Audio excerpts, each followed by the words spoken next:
Welcome to the Miniatures Paintbrush. Today we're going to start off a new segment called From Trash to Treasure.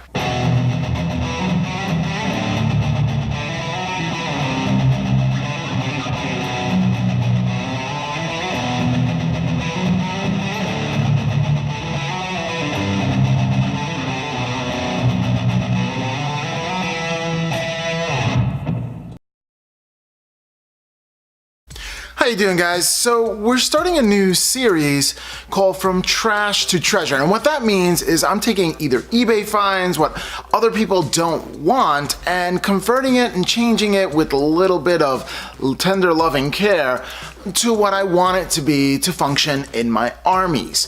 So first up, I found this Rhino. That's right, this Rhino here, and I have this Rhino here, and I was told in order to pick apart super glue to chuck it in the freezer and then, try to peel off the pieces. Well, in this next picture here, you're gonna see me trying to peel off as many pieces as I possibly can, and here is the results.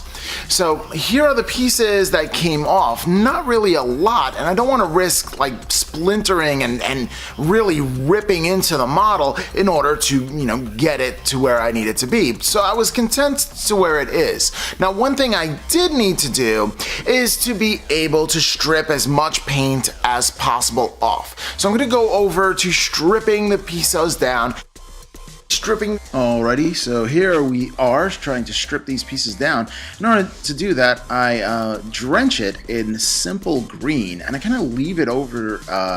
It took me a week to take it back out of this mixture and put it back in this mixture and take a used old toothbrush and kind of scrape in to get all like nooks and crannies of the whole thing.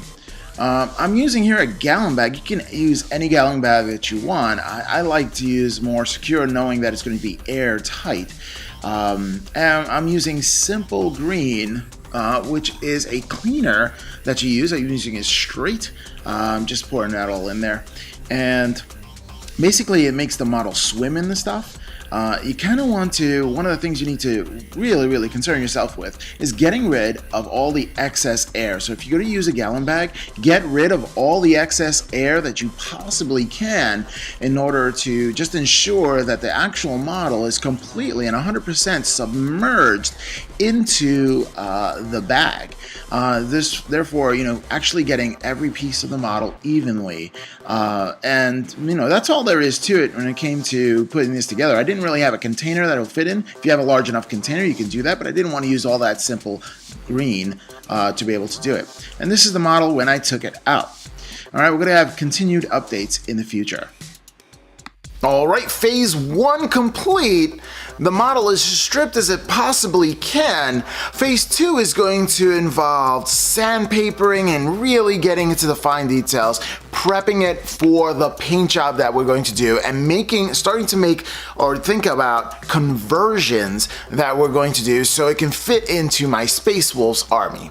Well, I hope you like this series, and if you enjoy this series and want to see more, like, share, and subscribe, and I'll catch you next time on the Miniatures Paintbrush.